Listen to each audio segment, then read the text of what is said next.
একটু একটু করে দ্বারকেশ্বরের গর্ভে তলিয়ে যাচ্ছিল গ্রামের জমি। ভাঙনের ফলে ঘুম উড়েছিল বাসিন্দাদের। অভিযোগ পেয়ে 2024 সালের বর্ষায় এলাকা পরিদর্শনে গিয়েছিলেন বিধায়ক নির্মল ধারা। এরপরে তার উদ্যোগেই শুরু হলো বাঁধ দেওয়ার কাজ। দীর্ঘদিন ধরে ইন্দাস বিধানসভার বেতালন গ্রামে ভাঙন দেখা দিয়েছিল। ভিটে বাড়ি খোয়ানোর আতঙ্ক গ্রাস করেছিল বাসিন্দাদের।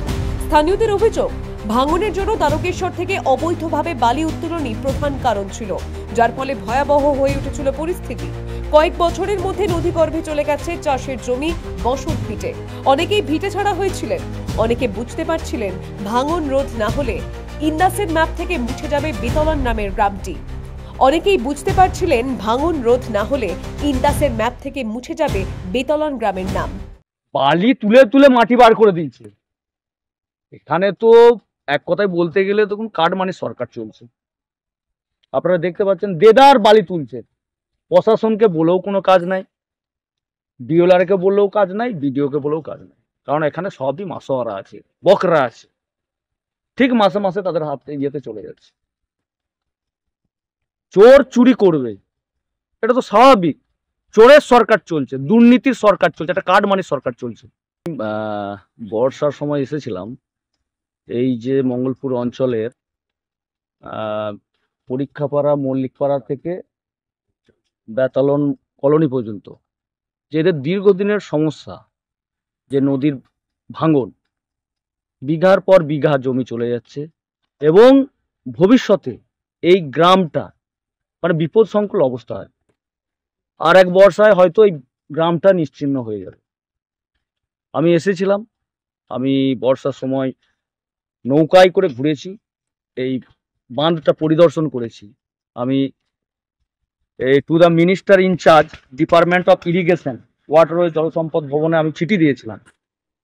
ওনারা আমার কথা রেখেছেন, তার জন্যে এই ডিপার্টমেন্টকে আমি ধন্যবাদ জানাচ্ছি। আজ যে বাঁধের কাজ শুরু হয়েছে, এখানের গ্রামবাসীও খুব খুশি, আর আমিও খুশি।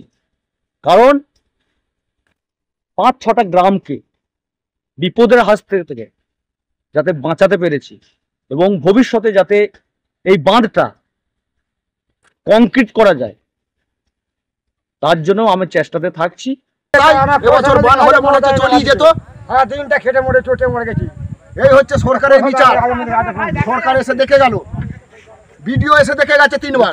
ঘাস রয়েছে এখনো, এই ঘাসগুলো সব ধার কত রয়েছে।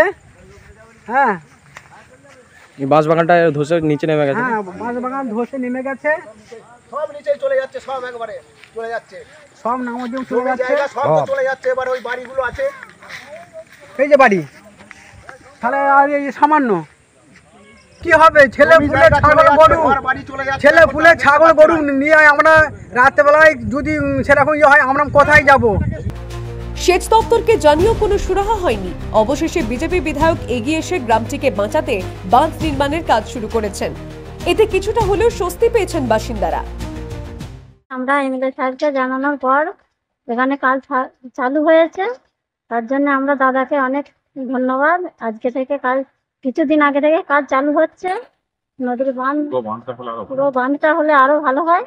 তার জন্য দাদাকে অনুরোধ করছি আগামী দিনে যেন বাঁধটা ভালোভাবে বেঁধে দেওয়া হয়। বিগত কয়েক বছর ধরে নদীর একটা ব্যাপকভাবে ভাঙন হচ্ছে। সেই ভাঙনের ফলে চাষিরা বিরাট ক্ষতিগ্রস্ত হচ্ছে।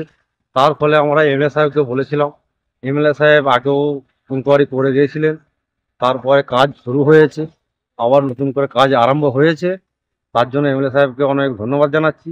Bureau report, the wall.